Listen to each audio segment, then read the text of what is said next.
نيف كانت غرقانة في قاع البحيرة طول الليل والضلمة محوطاها من كل ناحية، لكن بطريقة غريبة ومفيش أي تفسير ليها عينيها فتحت فجأة تحت المية، عامت بسرعة جنونية لحد ما وصلت لسطح المية وهي في قمة الرعب، وفضلت تعافر وتصارع بكل قوتها لحد ما قدرت توصل للشط. نيف ما كانتش قادرة تفتكر ايه اللي رماها في المية، ورجعت بيتها والسؤال ده عمال ياكل في دماغها ومش لاقياله إجابة. أول ما دخلت شافت أمها قاعدة في الصالة بتتكلم في التليفون، جريت عليها بلهفة عشان تشرح لها وتبرر سبب غيابها وإنها ما جاتش البيت امبارح بالليل، لكن اللي حصل بعد كده كان كسر لكل توقعاتها. أمها عملت نفسها مش شايفاها تماما، وبالعكس دي اتصلت بالبوليس عشان يتدخلوا ويدوروا عليها. نيف مدت ايدها وحاولت تشد ايد امها، لكن الام اتجاهلتها وكأنها بتكلم الهوا. عشان تلفت انتباهها راحت ماسكه فازه من على الترابيزه ورزعتها في الارض من غير ما تطلع اي صوت، وبرضه امها ما اتهزتش ولا كأن في اي حاجه حصلت قدامها. الام لفت وخرجت من الاوضه، وهنا نيف وطت راسها واكتشفت ان الفازه اللي لسه كسراها اختفت من على الارض. لفت وشها بسرعه لقت الفازه سليمه وموجوده في مكانها بالظبط. نيف ما كانتش مصدقه عينيها ولا اللي بيحصل حواليها، جريت بسرعة على أوضة أختها الصغيرة كيتي عشان تتكلم معاها، لكن لقت إن موقف كيتي وأمها كان نسخة طبق الأصل من بعض. الاتنين اتعاملوا معاها على إنها مجرد هوا ومش موجودة معاهم في الأوضة. وفجأة نيف لمحت حاجة مرعبة في المراية واكتشفت إن شكلها ما كانش طبيعي خالص. شدت ياقة هدومها بالراحة واتصدمت لما شافت علامة خنق عميقة ومخيفة محفورة على رقبتها. استوعبت حجم الكارثة اللي هي فيها وجريت على الحمام، وبإيدين بترتعش من الخوف بدأت تتفحص الجرح. قلعت الجاكيت بتاعها واكتشفت ان جسمها كله مليان جروح واصابات، حتى راسها كان واضح انها تعرضت لضربة جامدة. الرعب سيطر عليها وانهارت من العياط. معقولة تكون فعلا ماتت وروحها هي اللي بتلف؟ فضلت تعيط بحرقة وهي بتاخد دش عشان تفوق، وبعد ما خلصت اتفاجئت بان جسمها اللي كان مليان جروح خف ورجع سليم فجأة. طلعت صورة بتجمعها بحبيبها، وفي اللحظة دي طشاش ذكريات من ليلة امبارح بدأ يهاجم دماغها. افتكرت انها قبل الحفلة امبارح عشان تحقق في سبب موتها قررت انها لازم تبدأ تحقيق بنفسها. ركبت الموتوسيكل بتاعها وراحت للمكان اللي اتعملت فيه الحفلة امبارح بالليل. لما وصلت لقت ان المكان كان مقلوب ومتبهدل وفي حالة فوضى تامة. في نفس الوقت ابوها قدر يلاقي تليفونها مرمي في الغابة عن طريق الGPS، قام مكلم كل اصحابه ومعارفه في البلد عشان يساعدوه يلاقوها. ولما شافوهم بيدوروا بقالهم كتير جدا ومش لاقيين اي طرف خيط، القلق بدأ ياكل في قلبها. لكن في وسط الإحباط ده اكتشفت إن الكلب قادر يشوفها. الفكرة نورت في دماغها فورا وقررت تستغل الكلب كدليل. سحبت الكلب ومشيته ناحية البحيرة. الناس اللي كانت بتدور افتكرت إن الكلب شم ريحتها فمشيوا كلهم وراه. وصلوا لحد البحيرة اللي هي صحيت فيها الصبح. نيف نزلت المية ولفت عشان تصرخ فيهم بأعلى صوتها إنها هنا وييجوا يخرجوها، لكن للأسف ما كانش فيه أي حاجة باينة قدام الناس والمية كانت فاضية تماما. وفي اللحظة دي سرب غراب طار من قلب الغابة بشكل يخوف. طاروا لحد نص البحيرة ووقفوا يلفوا فوق المية ورفضوا يمشوا. الكل استغرب الظاهرة الغريبة دي لحد ما حبيبها جوزيف لمح حاجة تحت المية. أول ما أمها سمعت الكلام ده انهارت في البكا وصرخت من قلبها. أبوها ما كانش قادر يصدق إن بنته بجد غرقت وماتت. جوزيف وصاحبه الأنتيم نزلوا البحيرة عشان يدوروا تحت المية، وفعلا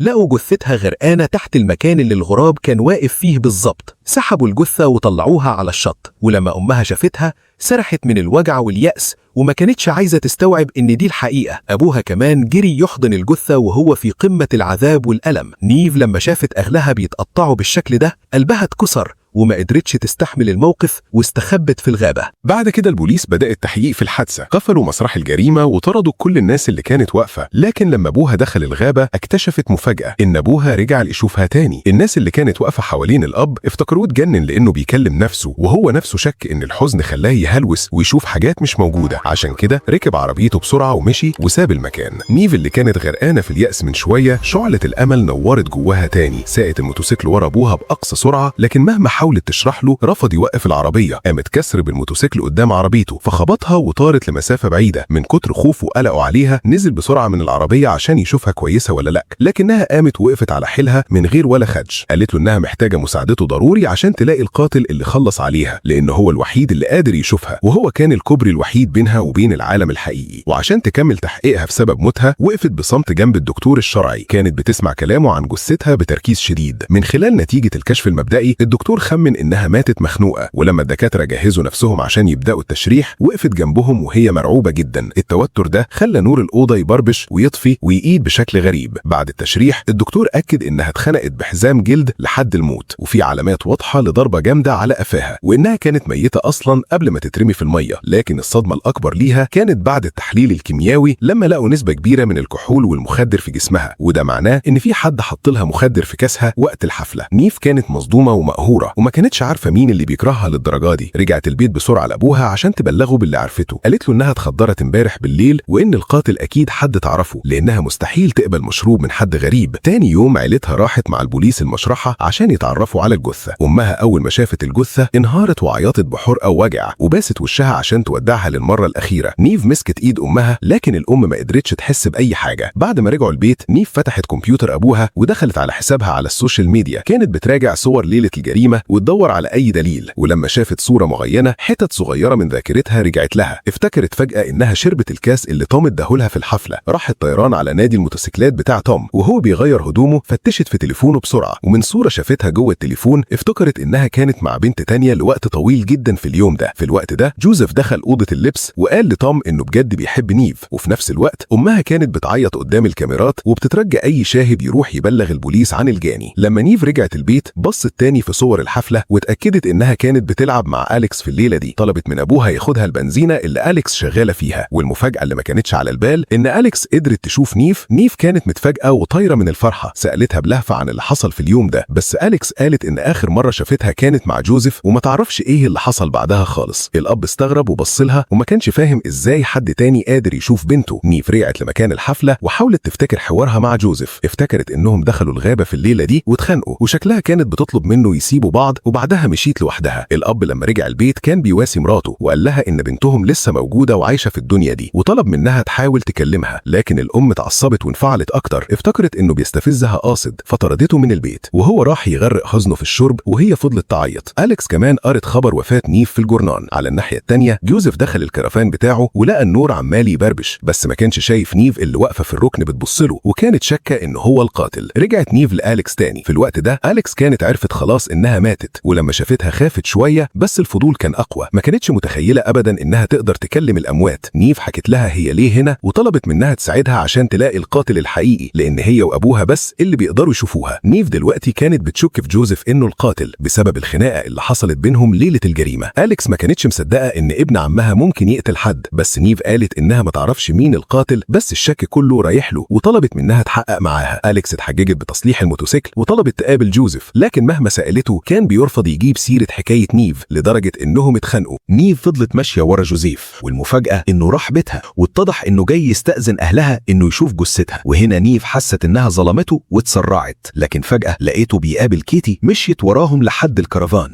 واكتشفت إن بينهم سر خطير. طلع الجاكيت اللي نيف كانت لابساه يوم الحفلة وقال إنه دلوقتي تحت الشبهات، وقرروا هما الاتنين إنهم يحرقوا الجاكيت عشان يدمروا الدليل. كيتي كانت متوترة جدا لدرجة إنها وقعت علبتها الخاصة على الأرض. نيف حاولت تمنعهم من تدمير الدليل وخطفت علبة الكبريت بسرعة، لكن لما لفت لقت العلبة لسه في مكانها زي ما هي. وقفت تتفرج بقهرة وهم بيحرقوا الجاكيت بتاعها، وركبت موتوسيكلها ومشيت وهي في قمة الغضب. راحت لأليكس تاني وهي متأكدة إن جوزيف هو القاتل، وطلبت منها تبلغ البوليس عشانها، لكن حست إن في حاجة بتربط أليكس وجوزيف ببعض فرفضت تتدخل وهزت راسها. بالليل والكل بيشرب بيرة وبيتكلم شافت جوزيف وتوم بيتخانقوا. توم كان شايف إن تصرفات جوزيف غريبة جدا ومش لايقة على واحد حبيبته لسه ميتة، وكان عارف إنهم هيسيبوا بعض. جوزيف قال له إنه عارف إنه بيحبها من زمان وحذره يتدخل في اللي ملوش فيه، ومشيوا وهم متغاظين. بعد إلحاح من نيف أليكس قررت تساعدها وسألت جوزيف لو كان حرق القميص، لكنه رمى التهمة عليها. راحت البوليس وبلغت عنه بحكاية حرق القميص. البوليس جه قبض عليه بسرعة عشان يحققوا معاه، لكن فجأة صوت غريب ضرب في دماغ نيف ومعرفتش فائت بعد قد إيه، بس لقت إن كل الناس مشيت. لما وصلت الاسم كان التحقيق مع جوزيف بدأ، ومهما البوليس طلع له أدلة رفض يعترف وقال إنه بيحبها جدا. بره الاسم شافت كيتي جاية فدخلت وراها بسرعة عشان تشوف إيه اللي بيحصل. كيتي قالت إنها تقدر تثبت براءته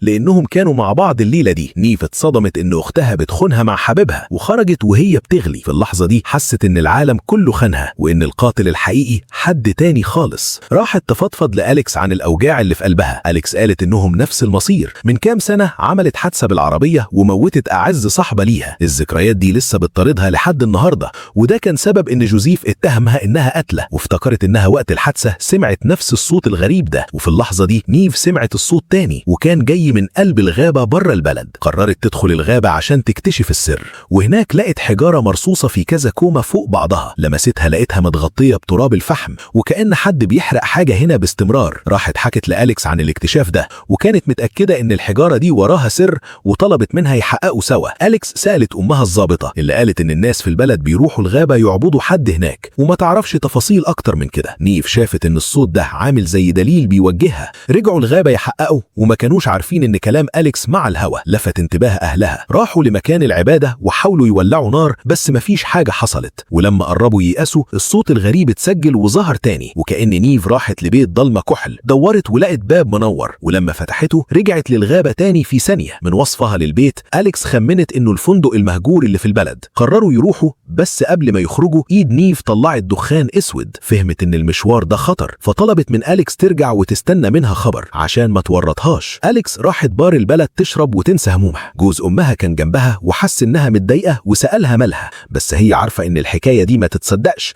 فاكتفت بسؤاله عن الفندق المهجور. في الوقت ده نيف راحت الفندق لوحدها ولقت الأوضة اللي شافتها في الغابة. الصوت الغريب ظهر فجأة وهي اترعبت. بعدها قوة خفية ضغطت على رقبتها ومنعت تتنفس، وافتكرت إنه ده اللي حسته قبل ما تموت لما القاتل خنقها في الأوضة دي. فجأة سمعت خطوات وراها، لفت لقت ويليام جوز أم أليكس طلع بيشوفها هو كمان. قالت له إنها لقت مسرح الجريمة وطلبت مساعدته، لكنه مردش وفضل يقرب منها خطوة خطوة. وهنا أدركت الحقيقة المرعبة، إن الراجل ده هو القاتل. اعتذر لها وقال إنه ما كانش عايز يعمل كده. صراحة تستنجد بس مفيش فايدة، وبعد عفرته ومقاومة قدرت تفلت منه وتجري بره الفندق. جريت في عز الضلمة بجنون وهو ركب عربيته وطاردها. راحت لبيت أليكس تدور على الحزام اللي خنقها بيه بس ما لقيتوش. أليكس افتكرتها حرامية لحد ما نيف صدمتها وقالت إن ويليام هو القاتل. أليكس ما كانتش قادرة تستوعب الحقيقة دي، حست إن نيف شايفة كل الناس قتله. من كام يوم شكت في جوزيف ودلوقتي في ويليام. حاولت تجرجر جوز أمها في الكلام وهو اللي طول عمره حنين، المرة دي ما ردش كان فين امبارح، واتهمها إن تصرفاتها غريبة ومحتاجة دكتور. سابوا بعض وهم متضايقين.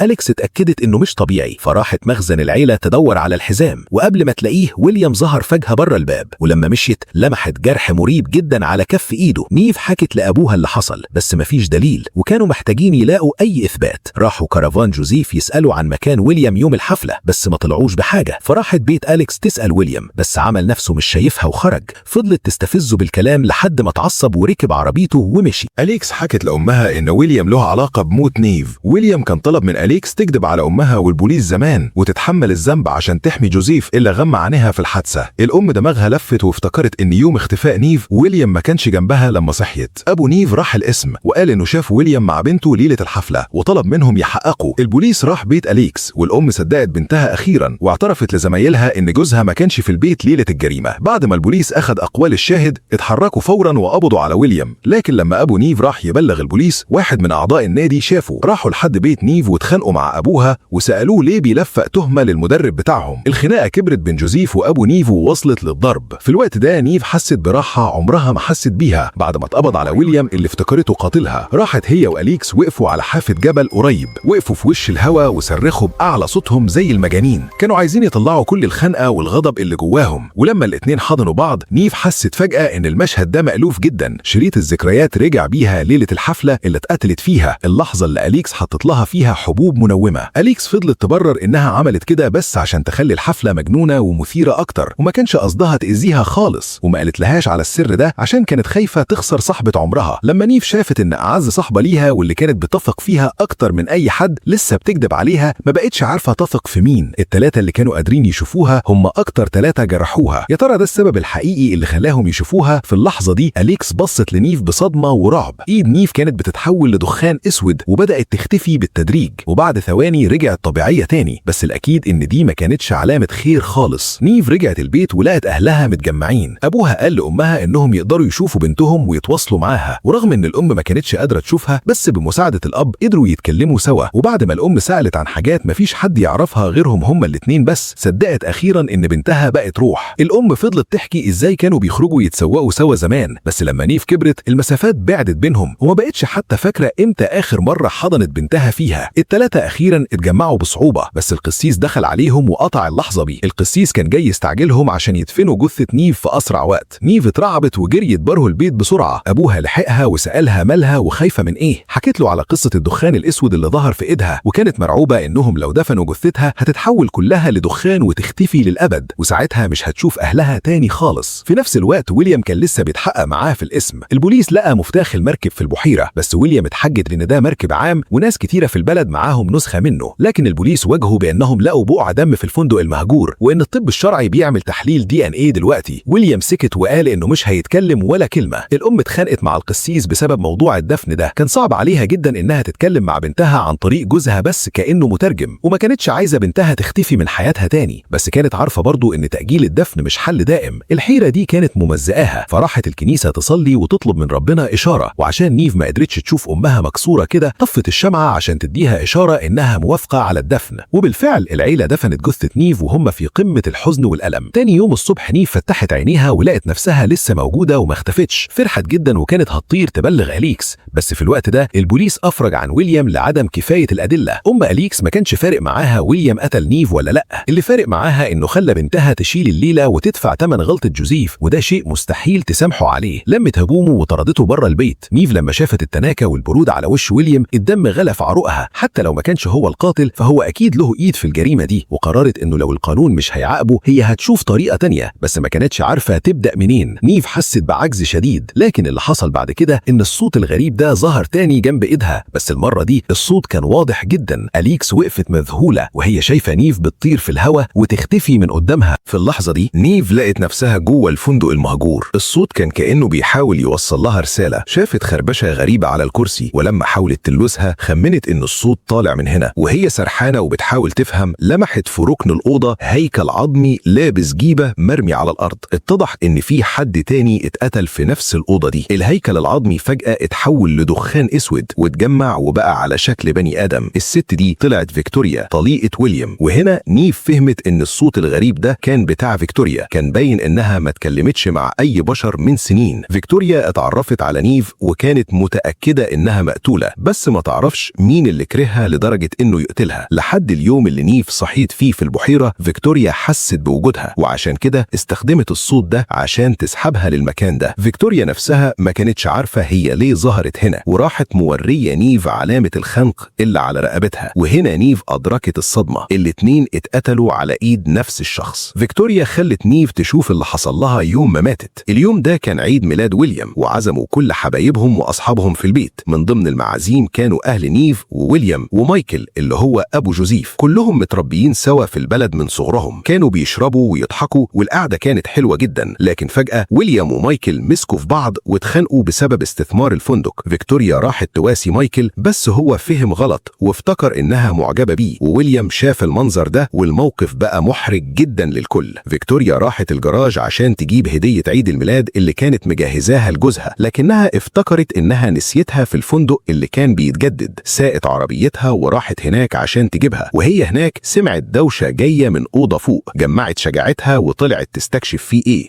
واكتشفت إنها مجرد شباك نسيوا يقفلوه والهوا بيخبط فيه. لكن في اللحظة دي سمعت خطوات وراها، لفت وشها والدنيا ضلمت في عينيها، وبعدها لقت نفسها في المكان اللي عامل زي السجن ده. ذكرياتها كانت بتتبخر ونسيت حاجات كتير قوي لحد ما قابلت نيف وبدأت تفتكر، والاتنين بقوا مصممين يلاقوا القاتل. في نفس الوقت البوليس قبض على أبو نيف لأنه فلتت منه كلمة وقال إن أداة الجريمة كانت حزام، ودي معلومة البوليس ما كانش أعلنها للناس أصلا. حاول يبرر لهم إن روح بنته هي اللي قالتها له، بس العذر ده كان خيالي وما يدخلش عقل البوليس. الضباط شكوا إنه مخبي حاجة وافتكروه شريك ويليام في الجريمة. رئيسة المباحث راحت لويليام تاني تضغط عليه، بس برضه مرضيش ينطق. أم نيف بالصدفة شافت خيال مشوش في صورة ابنها لسه مصوراها، ولاحظت إن الخيال ده دايما بيظهر قدام طليقها. الولد كان فاكر إن الكاميرا بايظة فرمى الصورة بعد ما طبعها، لكن أم نيف كلمت رئيسة المباحث بسرعة وقالت لها إنها تقدر تثبت إن روح بنتها موجودة. ورتها الصورة، بس رئيسة المباحث فضلت شايفة إن ده مجرد تخاريف من الحزن والصدمة. فأم نيف طلبت منها تكلم أليكس لأنها كمان بتقدر تشوفها. في الوقت ده أليكس راحت الفندق المهجور لوحدها ولقت ويليام في الأوضة واتأكدت إن له علاقة باللي بيحصل. سألته عن الحقيقة، بس كل اللي قاله إنه ما قتلش نيف. ولما سألته مين القاتل ملامحه اتقلبت حزن ورعب الرعب ورفض ينطق اسمه. جوه الفندق المهجور نيف وفيكتوريا استنتجوا انهم من كتر الرعب نسيوا اللي حصل لهم قبل موتهم. قرروا يمسكوا ايد بعض ويحاولوا يفتكروا سوا. ذكريات نيف رجعتها لليلة العشاء في الغابة. كانت لسه متخانقة مع جوزيف وماشية لوحدها في طريق ضلمة كحل. فجأة عربية ظهرت من وراها وكان اللي سايق هو مايكل ابو جوزيف. ركبت معاه وكانت عشمانة يوصلها البيت، لكن لما عرف انها لسه سايبة ابنه اتجنن فجأة ونزل فيها ضرب. نيف اترعبت، فتحت باب العربية وجريت في قلب الغابة، بس لانها كانت واخدة منوم من أليكس في الحفلة ما قدرتش تجري غير كام خطوة ووقفت. وهنا مايكل لحقها وضربها بحاجة ناشفة وقعها على الأرض، وبعدين قلع حزامه وقرب منها. نيف حست بروحها بتتسحب وما بقتش قادرة تتنفس. فاقت نيف من ذكرياتها وقالت لفيكتوريا إن القاتل هو مايكل. في نفس اللحظة ذكريات فيكتوريا انفجرت في دماغها. لما راحت الفندق تجيب الهدية مايكل كان ماشي وراها ومراقبه لحد هناك. زمان وهم شباب كانوا بيحبوا بعض، بس فيكتوريا اختارت تتجوز ويليام. الرفض ده زرع الحقد والغل في قلب مايكل، وفي النهاية خنقها بحزام جلد لحد ما ماتت في الأوضة دي. في الفندق أليكس كانت لسه بتضغط على ويليام عشان يقول لها مين قاتل نيف. في اللحظة دي مايكل دخل عليهم وسأل ويليام هو قال ايه للبنت دي. ويليام شاف نظرة الشر في عين مايكل وهو بيبص لأليكس. خبى أليكس ورا ظهره بسرعة عشان تقدر تهرب، لكنها ما مشيتش واستخبت في ركن على السلم عشان تتصنت عليهم. واكتشفت الكارثة إن من سنين لما مايكل قتل فيكتوريا ويليام اشترى الفندق ده مخصوص عشان يخفي مسرح الجريمة، والبلد كلها عاشت في كذبة إن فيكتوريا سابت البيت ومشيت ومحدش عارف إنها مدفونة هناك. ولما مايكل قتل نيف